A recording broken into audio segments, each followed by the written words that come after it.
Hello everyone, कैसे आप लोग? कैसे चल रही सबकी पढ़ाई? एकदम बढ़िया, एकदम मजेदार। तो my name is Sanjeev Pandey और स्वागत है आपका अपने प्यारे से खूबसूरत से चैनल में जेआर कॉलेज में, जो कि पार्ट है जेआर ट्यूटोरियल का। Okay, so we have started the topic which is nothing but a circular motion. Already हम लोग ने motion in a plane start कर दिया था। ऑलरेडी मेरे ख्याल से 5 लेक्चर ऑलरेडी अपलोडेड है। ये लेक्चर नंबर 6वां होने वाला है। लेक्चर नंबर 5 में हम लोग ने डिस्कशन किया था सर्कुलर मोशन का। यस और नो? वी हैव डिस्कस्ड कि भाई सर्कुलर मोशन में और रोटेशन मोशन में क्या डिफरेंस है। हम लोग सर्कुलर मोशन में क्या क्या चीजें पढ़ते हैं, angular velocity, angular acceleration, angular displacement, ये सब डिस्कशन हो गया था। टाइम पीरियड का डिस्कशन हो गया था। ओके, बेसिक सारे डिस्कशंस हमारे इसके पहले वाले लेक्चर में खत्म हो गए थे। अगर अभी तक तुम लोग ने नहीं देखा है तो वो लेक्चर जरूर देखना, क्योंकि अगर वो लेक्चर देखोगे तो यहां पे कहानी समझ में आएगी, नहीं तो कहानी समझ में नहीं आएगी, याद रखना। Okay, so let us start. आज जो हम लोग देखने वाले हैं, आज हम लोग देखने वाले हैं एक्सप्रेशन फॉर सेंट्रीपिटल एक्सेलरेशन, हम लोग देखने वाले हैं एक्सप्रेशन फॉर सेंट्रीपिटल फोर्स, हम लोग देखने वाले हैं कोनिकल पेंडुलम और time period of conical pendulum. Okay, तो आज ये 4 टॉपिक हम लोग खत्म करेंगे। तो जैसे ये 4 टॉपिक हम लोग खत्म करेंगे, हमारे चैप्टर्स, जो हमारा चैप्टर है मोशन इन अ प्लेन, वो आज यहां पे खत्म हो जाएगा, एंड हो जाएगा। ओके, फिर नेक्स्ट लेक्चर में भाई हम न्यूमेरिकल स्टार्ट कर देंगे। ओके, सो चलो बुक और पेन उठा लो बढ़िया से, एकदम मस्त। चलो, so let us start with expression for centripetal acceleration. सबसे पहले हम लोग सेंट्रीपिटल एक्सेलरेशन देखेंगे। तो लेट अस कंसीडर कि भाई हमारे पास एक पार्टिकल है, वो सर्कुलर मोशन कर रहा है। तो यहां पे लेट्स से एक पार्टिकल है, उस पार्टिकल का लेट्स से पी नाम दे देते हैं, और वो पार्टिकल क्या कर रहा है? सर्कुलर मोशन कर रहा है। क्या कर रहा है? सर्कुलर मोशन कर रहा है। तो इस पार्टिकल को ना एक कोऑर्डिनेट सिस्टम में बैठा देते हो। तो इसको एक तुम्हारा ये मान लो तुम्हारा एक्स एक्सिस है, ओके, और ये कहीं मान लो तुम्हारा वाई एक्सिस है। तो इस पार्टिकल को हम लोग ने कहीं ना कहीं एक कोऑर्डिनेट सिस्टम में रख दिया। Let's say this is your Y axis and this is your X axis. Okay, तो यहां पे देखो भाई, जैसे जैसे पार्टिकल मूव करेगा, जैसे जैसे सर्कुलर मोशन करेगा, एंटी क्लॉकवाइज मोशन कर रहा है। कैसा कर रहा है? एंटी क्लॉकवाइज मोशन कर रहा है। तो during the anti clockwise motion उसका एक्स और वाई दोनों चेंज होगा। तो एक्स और वाई दोनों चेंज होगा, मतलब ये मोशन इन अ प्लेन की कहानी है। ओके, चलो अब जरा ध्यान से समझने की कोशिश करो। तो अगर हम लोग देखने जाएं, तो अगर इस पार्ट को मैं आर ले लेता हूं, let us consider this is your radius vector या फिर position vector of this particle. Okay, this is the position vector of this particle. तो ध्यान से देखो, इस पोजीशन वेक्टर के 2 कंपोनेंट बनेंगे। इस पोजीशन वेक्टर के 2 कंपोनेंट बनेगा, एक बनेगा अलोंग एक्स और एक बनेगा अलोंग वाई। बराबर, 2 कंपोनेंट बनेंगे। अगर मैं इसको मान लेता हूं ये आर है और ये मान लो थीटा है, तो इसके 2 कंपोनेंट बनेंगे। ओके, जो एडजेसेंट होता है हमको पता है दैट बिकम कॉस कंपोनेंट, और जो अपोजिट होता है उसको हम लोग बोलते हैं that is called sign component. तो ये कहानी है, इतनी ये चीजें हमको बेसिक चीजें पता है। ओके, अब ध्यान से देखो, अगर मुझे कोई बोलेगा कि what is position vector of particle P, तो position vector of particle P, तो position vector of particle P, तो पोजीशन वेक्टर क्या ही होगा? That is R vector is equals to भाई उसका xi प्लस वाई जे। हाँ, या ना, पोजीशन वेक्टर ये होता है xi क्या प्लस वाई जे। तो इसका x कोऑर्डिनेट देखो क्या है भाई? x कोऑर्डिनेट है तुम्हारा r cos थीटा। तो इंस्टेड ऑफ x मैं लिख सकता हूं that become r cos theta into I cap, plus y coordinate देखो, इसका y कोऑर्डिनेट क्या है? y coordinate is r sin theta. तो ये तुम्हारा r sin थीटा हो गया। तो यहां पे मैं लिख सकता हूं r sin theta into J cap. हाँ या ना? ओके, तो ये मेरे को पोजीशन वेक्टर आ गया। अब ध्यान दो कि भाई अगर मैं थीटा में देखने जाऊं तो थीटा से मैं डिफरेंशिएट नहीं कर सकता, तो इसलिए मैं थीटा को एंगल, जो ये एंगुलर डिस्प्लेसमेंट है ना, ये इसका भाई यहां पे पहले था इनिशियली सम टाइम, उसके बाद ये यहां चला गया। तो जब यहां गया तो कितना डिस्प्लेसमेंट हुआ? तो angular displacement is given by angular displacement, theta का मेरे पास फॉर्मूला है that is omega into T. Okay, हम लोग ने लास्ट लेक्चर में पढ़ा था ओमेगा का हमारे पास फॉर्मूला था। What is omega? भाई omega is nothing but angular displacement divide by time, angular velocity. Omega is angular velocity. तो एंगुलर वेलोसिटी का फॉर्मूला क्या ही था? लास्ट लेक्चर में हम लोग ने पढ़ा था भाई angular velocity is nothing but angular displacement by time. तो this is angular displacement theta, this is divide by time. तो यहां से जब मैं ये टी को यहां भेज दूंगा तो मेरे को थीटा इज इक्वल्स टू क्या मिलेगा? Theta is equals to omega T मिलेगा। हाँ है ना? बहुत बढ़िया। तो यहां से भाई theta is equals to omega T मिल गया हमको। अब theta is equals to omega T अगर मिल चुका है तो ये थीटा को उठाओ और इसके यहां चिपका दो। तो क्या मिलेगा? देयरफॉर मेरे को आर वेक्टर, जो मेरा पोजीशन वेक्टर है, वो क्या ही मिलेगा?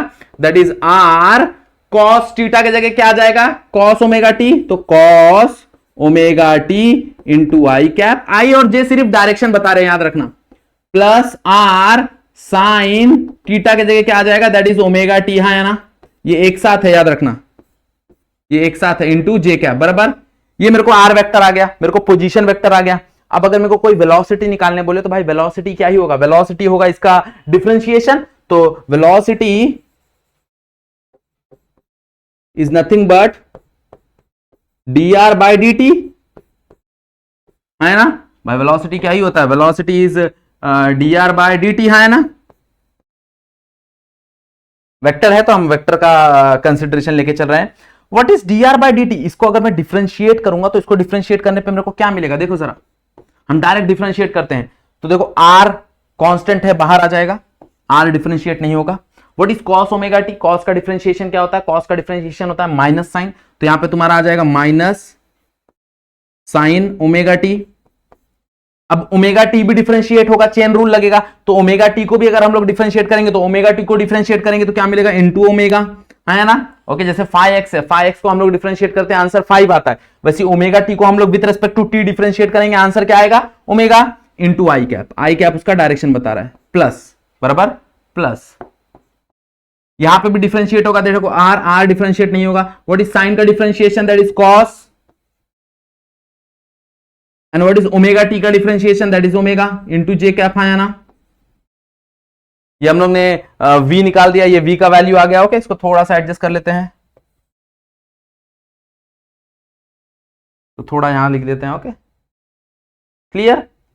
अब देखो जरा, इसको थोड़ा सा हम लोग अरेंज करने की कोशिश करें तो r और ओमेगा कॉमन आ जाएगा दोनों में से, तो मेरे को v का वैल्यू क्या मिलेगा, देखो जरा, v का वैल्यू विल बी, r और ओमेगा बाहर आ जाएगा, या फिर खाली ओमेगा बाहर लेते हैं, r को बाहर नहीं लेते। क्यों नहीं बाहर लेते बताता हूं थोड़ी देर में, देखो जरा, खाली ओमेगा को बाहर लो, r को वैसे रखो, minus r sine omega T into I cap, omega बाहर आ गया, प्लस यहां पे देखो r cos omega T into J cap, यहां से ओमेगा भी बाहर आ गया बराबर, ये मेरा वेलोसिटी आ गया। अब एक्सेलरेशन निकालने की कोशिश करो भाई, एक्सेलरेशन अगर हम लोग देखने जाएं तो एक्सेलरेशन का फॉर्मूला क्या ही होता है, देखो जरा भाई, एक्सेलरेशन का फॉर्मूला अगर हम लोग देखने जाएं तो एक्सेलरेशन क्या ही होता है, acceleration is nothing but change of velocity, rate of change of velocity, तो acceleration can be written as dv by dt। तो अगर मैं जो मेरा वेलोसिटी आया है, इस वेलोसिटी को अगर मैं कहीं ना कहीं डिफरेंशिएट कर दूं विद रिस्पेक्ट टू टाइम, ये जो वेलोसिटी मेरे पास है अगर मैं इसको डिफरेंशिएट कर दूं विद रिस्पेक्ट टू टाइम, तो मुझे क्या मिलेगा, मुझे मिलेगा एक्सेलरेशन। तो इसको भी डिफरेंशिएट करते हैं, देखो क्या मिलता है, इसको जरा डिफरेंशिएट करो, क्या मिलेगा भाई, ओमेगा एज इट इज, क्योंकि एंगुलर वेलोसिटी कांस्टेंट है तो ओमेगा डिफरेंशिएट नहीं होगा। अंदर देखो ब्रैकेट के अंदर r as it is, sine का डिफरेंशिएशन cos, तो यहां पे आ जाएगा minus r cos omega T. अब ओमेगा टी को भी डिफरेंशिएट करना पड़ेगा, तो इंटू ओमेगा आई कैप बराबर, है ना। अब यहां पे डिफरेंशिएट करो, देखो r डिफरेंशिएट नहीं होगा, cos का differentiation minus sine omega T, तो यहां पे आ जाएगा minus sine, sorry minus r sine, r sine omega T into omega. Okay, इसको नीचे लिख देते हैं तो एडजस्ट हो जाएगा।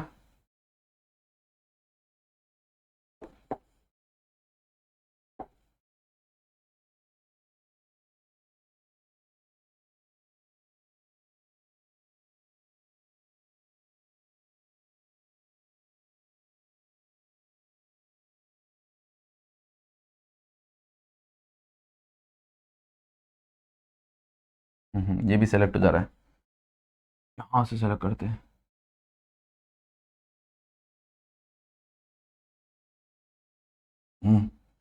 ये भी सेलेक्ट हो जा रहा है,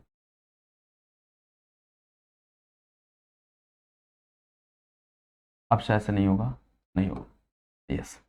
ओके, तो अपने को इसको यहां लिख देते हैं, देखो क्या हो जाएगा, r cos omega T into omega, omega को डिफरेंशिएट किया आई कैप, माइनस भाई cos का डिफरेंशिएशन यहां पे cos है, cos को डिफरेंशिएट करोगे साइन, ओके, इंटू जे ओमेगा इंटू जे कैप बराबर। ओके, अब ध्यान दो भाई, दोनों में से वापस ओमेगा बाहर निकलेगा, ओमेगा वापस बाहर ले लो। अब इस वक्त माइनस भी बाहर निकलेगा, तो माइनस भी बाहर ले लो, तो माइनस ओमेगा स्क्वायर हो जाएगा, क्योंकि ऑलरेडी एक ओमेगा है, अंदर क्या बचेगा, अंदर बचेगा देखो जरा R cos omega T I cap, हाँ या ना, plus R sine omega T J cap, हाँ या ना। और ध्यान से अगर देखोगे तो ध्यान से this is nothing but R vector. भाई ये तुम्हारा आर वेक्टर ही है ना, ध्यान से देखो भाई, बस यहां पे ओमेगा टी की जगह टीटा लिख देना है तो अपने को ये आर वेक्टर ही मिल रहा है। देखो जरा यहां पे ऑलरेडी है, मतलब ये पूरे की जगह अपन वापस आर लिख सकते हैं। तो A is equals to minus omega square R and this is your centripetal acceleration, या फिर इसको तुम रेडियल एक्सेलरेशन भी बोल दो। ओके, अब ये माइनस साइन क्यों बता रहा है भाई? माइनस साइन क्या है? इट्स अ नेगेटिव साइन, मतलब बता रहा है कि तुम्हारा जो रेडियल एक्सेलरेशन है वो अंदर की तरफ डायरेक्टेड होता है, सेंट्रीपिटल एक्सेलरेशन टुवर्ड सेंटर होता है, और जो तुम्हारा रेडियस वेक्टर है वो अवे फ्रॉम सेंटर होता है। रेडियस वेक्टर हमेशा ऐसे जाता है, मतलब बाहर की तरफ जाता है, सेंटर से बाहर की तरफ, ये तुम्हारा रेडियस वेक्टर बनता है। और जो सेंट्रीपिटल एक्सेलरेशन बनता है वो थोड़ा अंदर की तरफ बनता है, मतलब ये अंदर की तरफ, एक्सेलरेशन हमेशा अंदर की तरफ डायरेक्टेड होता है। क्लियर बात समझ में आ गई, हाँ या ना? ओके, कहानी समझ में आ गई ये चीज, बहुत बढ़िया। ओके, सो भाई यहां पे तुम्हारे पास सेंट्रीपिटल एक्सेलरेशन का तुम्हारे पास फॉर्मूला है and that is formula is A is equals to minus omega square R. Minus सिर्फ क्या बता रहा है कि तुम्हारा जो सेंट्रीपिटल एक्सेलरेशन है और जो तुम्हारा रेडियस वेक्टर है वो दोनों अपोजिट डायरेक्शन में है, बस और कुछ नहीं। बाकी इसका जो फॉर्मूला रहेगा वो ओमेगा स्क्वायर आर रहेगा। इसका एक और फॉर्मूला हो सकता है, अगर देखो तो मैंने तुमको एक फॉर्मूला रटने बोला था, that is v is equals to R omega. भाई ये फॉर्मूला रट लो, this is the relation between linear velocity and angular velocity, yes और नो? दिमाग में बैठा लो, ये फॉर्मूला याद रखना। तो यहां से तुमको ओमेगा मिलेगा, ओमेगा क्या मिलेगा? ओमेगा मिलेगा तुमको v बाय आर, हाँ या ना? ये ओमेगा यहां पे चिपका दो, तो देयरफॉर एक्सेलरेशन का तुम्हारे पास एक और फॉर्मूला आ जाएगा, दैट इज ओमेगा की जगह तुम ये पुट करोगे तो क्या मिलेगा? v square by R square into R, तो एक आर कैंसल, तो तुमको फॉर्मूला मिलेगा that is v square by are.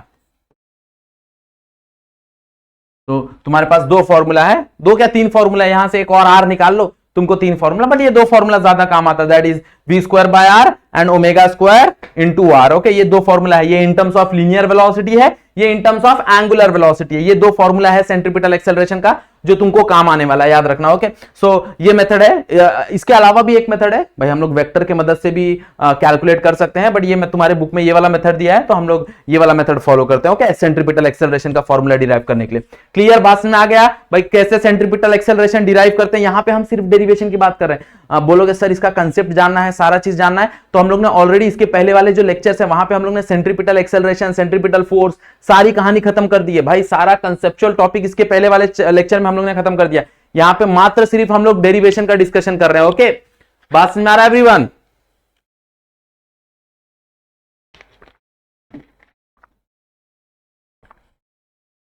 चलो next your centripetal and centrifugal forces. Okay, तो what is centripetal force and what is centrifugal force? तो let's say भाई force का फॉर्मूला तो ऑलरेडी तुमको बचपन से रटा हुआ है, that is mass into acceleration. अब अगर मैं सेंट्रीपिटल फोर्स की बात करता हूं तो सेंट्रीपिटल फोर्स का फॉर्मूला क्या हो जाएगा? मास इनटू सेंट्रीपिटल एक्सेलरेशन, हाँ या ना? तो सेंट्रीपिटल एक्सेलरेशन अभी थोड़ी देर पहले हम लोग ने देखा भाई, what is centripetal acceleration? That is minus omega square R. तो मैं यहां पे पुट कर सकता हूं, तो यहां पे अगर मैं पुट करूं तो क्या हो जाएगा? That is F CP is equals to minus M omega square R. तो ये तुम्हारा सेंट्रीपिटल ये हो गया, क्या बोलते हैं, फोर्स हो गया। ओके, अगर वेक्टर फॉर्म में लिखना चाहो तो वेक्टर फॉर्म में भी लिख सकते हो, कोई प्रॉब्लम नहीं है। ओके, यहां पे ऊपर एरो डाल देना बस, और कुछ नहीं। ओके, तो वेक्टर फॉर्म में भी तुम लिख सकते हो। अब यहां पे भी वही माइनस साइन की बात है, तो माइनस साइन वहां पर यही सेम चीज बता रहा है भाई, नेगेटिव साइन सेम ही चीज बता रहा है। याद रखना कि जो तुम्हारा सेंट्रीपिटल फोर्स है, सेंट्रीपिटल फोर्स जो है, centripetal force and radius vector, जो तुम्हारा रेडियस वेक्टर है, ये दोनों अपोजिट डायरेक्शंस में है, आर इन अपोजिट डायरेक्शन। ये चीज का ध्यान देना। ओके, क्योंकि सेंट्रीपिटल फोर्स कहां पे डायरेक्टेड होता है? Towards centre. रेडियस वेक्टर कहां पे डायरेक्टेड होता है? Away from the centre. Okay, तो फॉर्मूला यही है। हाँ, एक और फॉर्मूला तुम लोग लिखना चाहो तो लिख सकते हो। उसके लिए तुम लोग जो यहाँ पे सेंट्रीपिटल एक्सेलरेशन का फॉर्मूला है वहां पे v स्क्वायर बाय आर डाल दो। तो v स्क्वायर बाय आर डाल दोगे तो क्या मिलेगा? That is f is equals to minus mv square by R.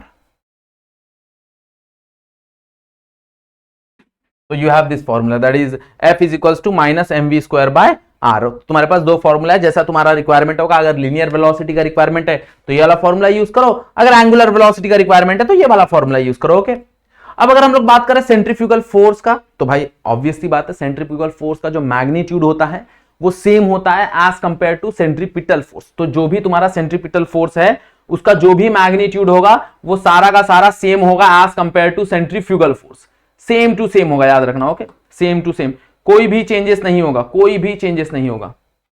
हाँ, बस एक चीज का चेंजेस होगा, इसके डायरेक्शन का, इसके डायरेक्शन का। तो मान लो तुम्हारा जो सेंट्रीफ्यूगल फोर्स होगा उसको हम लोग CF लिख देते हैं, इसका फॉर्मूला हो जाएगा that is m omega square r।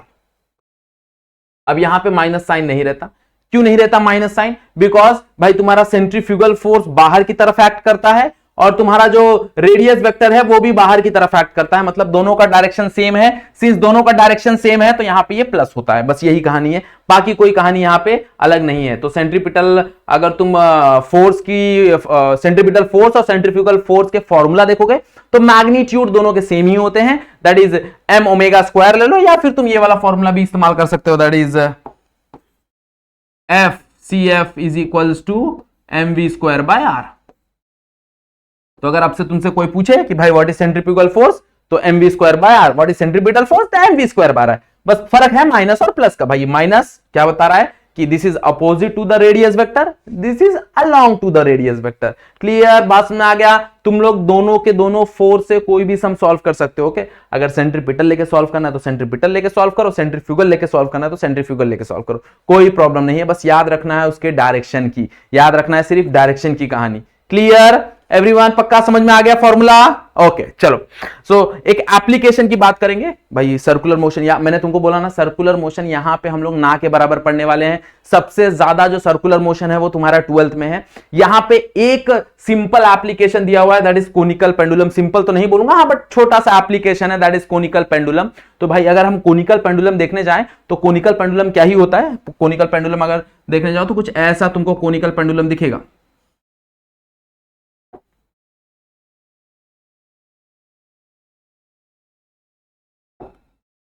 This is conical pendulum. ये मान लो कि ये बॉब है, छोटा सा मास है, और ये कुछ ऐसा पाथ फॉलो कर रहा होगा, कुछ ऐसा सर्कल का पाथ फॉलो कर रहा है,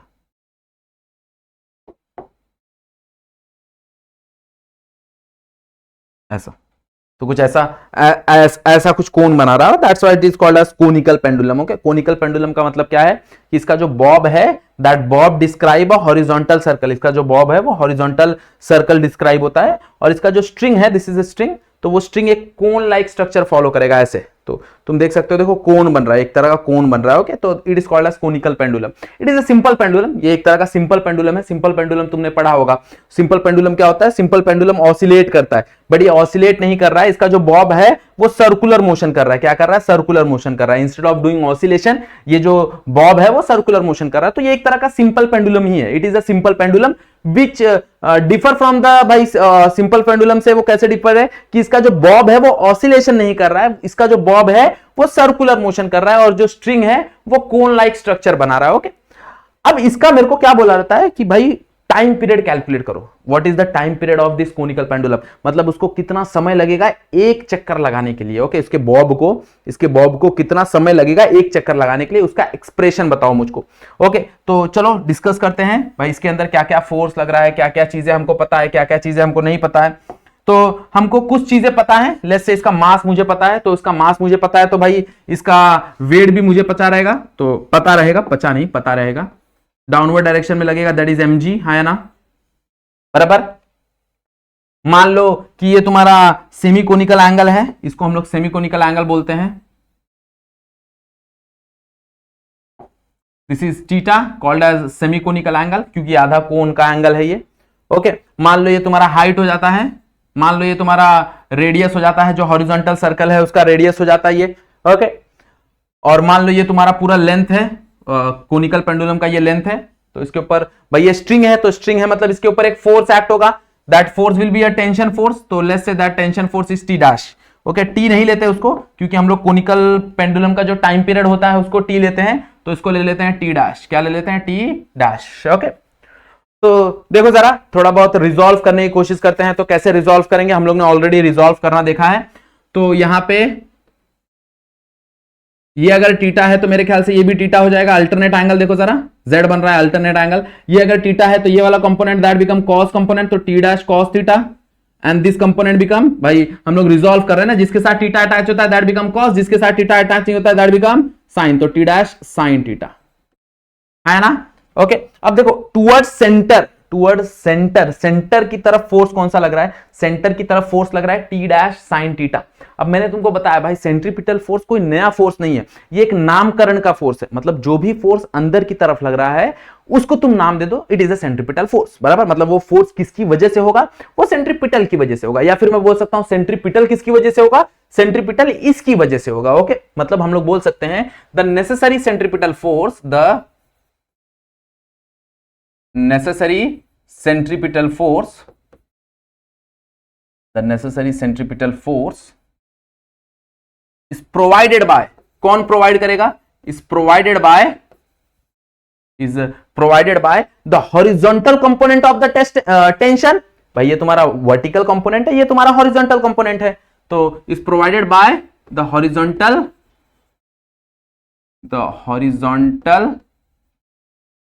component of tension in the string।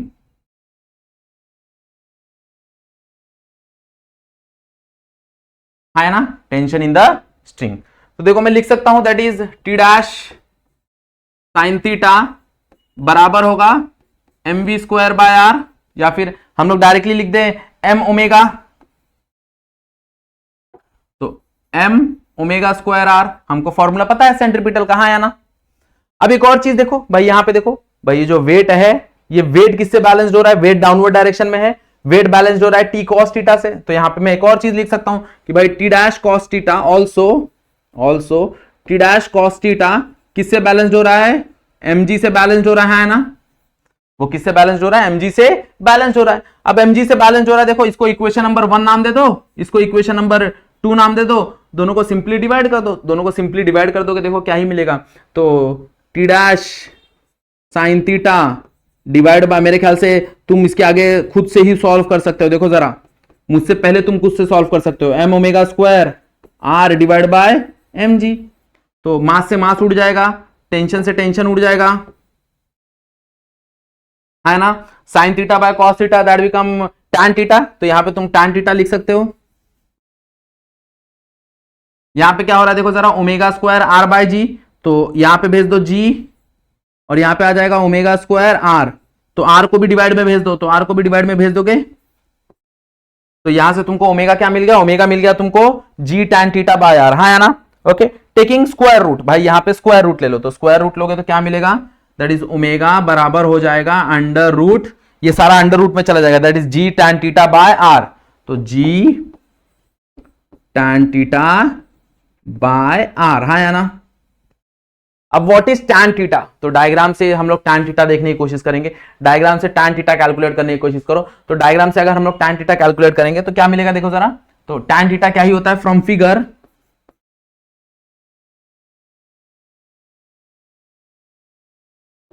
Tan is opposite, तो अपोजिट तुम्हारे पास आर है, एडजेसेंट तुम्हारे पास क्या है H, but instead of H, क्योंकि हाइट भी तो मुझे नहीं पता ना, मुझे क्या पता है, मुझे पता है एल।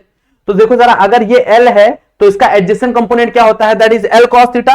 तो यहां पे मैं एच के जगह मैं लिख सकता हूं भाई ये जो एच है ये किसके बराबर है, ये एल कॉस थीटा के बराबर है, हाँ है ना। क्योंकि भाई ये एल है, हाइपोटेनस ट्रायंगल, देखो ये ट्रायंगल बन रहा है, हाँ है ना। अब ये ट्रायंगल बन रहा है, अगर ये तुम्हारा लेंथ एल है तो उसका एडजेसेंट कंपोनेंट क्या होता है, उसका एडजेसेंट कंपोनेंट होता है एल कॉस थीटा, तो ये तुम्हारा एल कॉस थीटा हो गया, यस और नो। तो मैं लिख सकता हूं tan theta opposite, opposite are है, एडजेसेंट क्या है, एडजेसेंट है एल कॉस थीटा, बराबर।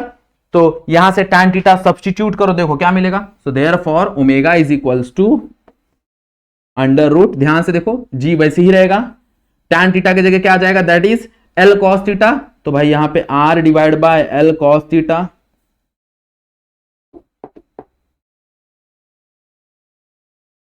और डिवाइड में एक ऑलरेडी आर है, दोनों में से एक एक आर कैंसिल हो जाएंगे, जो भी ये आर नीचे है डिनोमिनेटर में ऑलरेडी आर है, और ऊपर एक आर आया तो ये आर कैंसल, तो ओमेगा तुमको क्या मिला, ओमेगा मिला under root G divide by L cos theta, और ओमेगा मिल गया मेरे को। टाइम पीरियड का और ओमेगा का रिलेशन पता है, हम लोग ने लास्ट लेक्चर में ही हम लोग ने देखा था, यस और नो। यहां पे देखो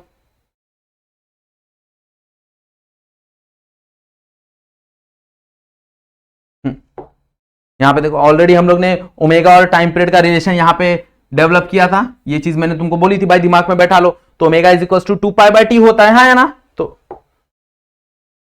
यहां पे अगर हम लोग देखने जाए तो क्या हो जाएगा, यहां पे omega is equal to 2π/t, तो t इज इक्वल टू 2π/ओमेगा। ओमेगा का वैल्यू यहां पे पुट करूंगा तो क्या मिलेगा, t is equal to 2π under root G by L cos theta, हाँ या ना। और इसको जब ऊपर लेके चला जाऊंगा तो एल कॉस थीटा ऊपर चला जाएगा, जी नीचे आ जाएगा, तो तुमको फॉर्मूला मिल जाएगा। तो देखो थोड़ा सा एडजस्ट करना पड़ेगा। इसको हम लोग भेज देते हैं साइड में, जा बेटा तू साइड में, बराबर। इसको अपन थोड़ा सा ऊपर कर देते हैं, हाँ बेटा साइड में। ये फॉर्मूले को अपन डाल देते हैं नीचे, बराबर। ये फॉर्मूले को डाल देते हैं अपन ऊपर, ये फॉर्मूले को डाल देते हैं अपन इधर, और यहाँ पे एक स्टेटमेंट लिख देना, बट वी नो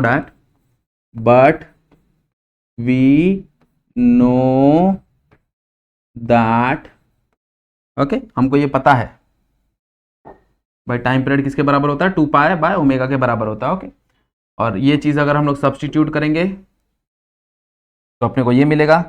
अब ये चीज ऊपर चली जाएगी तो t is equals to 2π under root L cos theta by G. ये this is the formula for time period of conical pendulum. This is the formula for time period of conical pendulum. ये तुम्हारा time period of conical pendulum का formula है।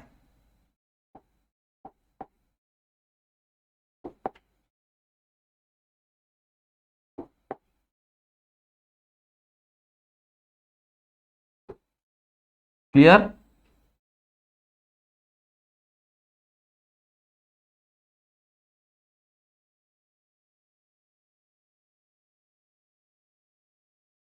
तो यहां से हम लोग देख सकते हैं भाई time period of conical pendulum किस किस चीजों पे डिपेंड कर रहा है। वो डिपेंड कर रहा है भाई लेंथ पे, the length of the string, the acceleration due to gravity, भाई एक्सेलरेशन ड्यू टू ग्रेविटी कितना है, एंड थीटा उसका कोनिकल एंगल कितना है। Okay, it does not depend upon the mass. तो तुम्हारा जो बॉब है उस बॉब के मास पे वो डिपेंड करेगा ही नहीं, याद रखना। Okay, this time period of conical pendulum will always depend upon the length. वो सिर्फ उसके लेंथ पे डिपेंड करेगा। वो डिपेंड करेगा एक्सेलरेशन ड्यू टू ग्रेविटी क्या है, मतलब अगर मैं इक्वेटर पे ये एक्सपेरिमेंट करूंगा और यही सेम चीज मैं पोल पे जाऊंगा तो वहां पे तुमको टाइम पीरियड में चेंजेस आएगा, क्योंकि वहां पे जी का फर्क आएगा। भाई इक्वेटर पे जी अलग होता है और पोल पे जी अलग होता है। ओके, हाँ सेम लेंथ रहेगा तो।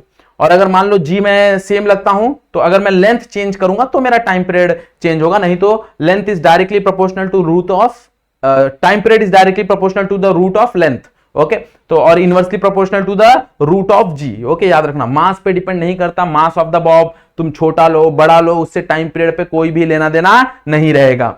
क्लियर? बात समझ में आ गई एवरीवन? पक्का समझ में आ गया कोनिकल पेंडुलम की कहानी? तो ये डेरिवेशन है टाइम पीरियड का। ओके, समझ लो अच्छे से, लिख लो अच्छे से। ओके, स्क्रीनशॉट लेना तो स्क्रीनशॉट ले लो, कोई प्रॉब्लम नहीं है। ओके, बट हमेशा मैं सजेस्ट करता हूं कि भाई खुद का नोट्स बनाओ, खुद समझो, खुद लिखो, तो ज्यादा अच्छे से तुमको चीजें समझ में आएंगे। Okay, so here we have completed your topic. यहां पे हमने तुम्हारा चैप्टर नंबर 3 खत्म कर दिया है। ओके, सो नेक्स्ट लेक्चर में भाई क्या करेंगे हम लोग, स्टार्ट करेंगे तुम्हारा न्यूमेरिकल के लिए मैंने तुमको सजेस्ट किया है कि सबसे पहले क्या किया करो, जो भी फ्रेश पेज होता है उस फ्रेश पेज पे सारे फॉर्मूलाज लिख लिया करो। तो जैसे ही तुम सारे फॉर्मूलाज लिख लोगे तुमको चीजें बहुत अच्छे से समझ आने लगेंगी। ओके, सारे फॉर्मूलाज लिख लो, फॉर्मूलाज पढ़ लो, उसके टर्म्स क्या क्या है, वो किस चीज को रिप्रेजेंट कर रहा है, वो चीजें सारे याद कर लो। तब जब तुम न्यूमेरिकल पढ़ोगे तो तुमको तुम्हारे पास फॉर्मूला का ऑलरेडी शीट रहेगा, ऑलरेडी डेटा रहेगा, तो तुमको वो सॉल्व करने के लिए बहुत आसानी होगी। ओके, चलो, सो वीडियो अगर यहां तक देख लिया है तो क्या करना है, वीडियो को लाइक करना है, चैनल पे फर्स्ट टाइम हो तो चैनल को सब्सक्राइब कर लो और बेल आइकन जरूर दबा देना, क्योंकि नोटिफिकेशन जैसी वीडियो अपलोड हो तुम तक नोटिफिकेशन पहुंच जाए। ओके, चलो, सो आज का लेक्चर यहीं पे एंड करते हैं। आज के लिए बस इतना ही। That's it for today. Thank you so much.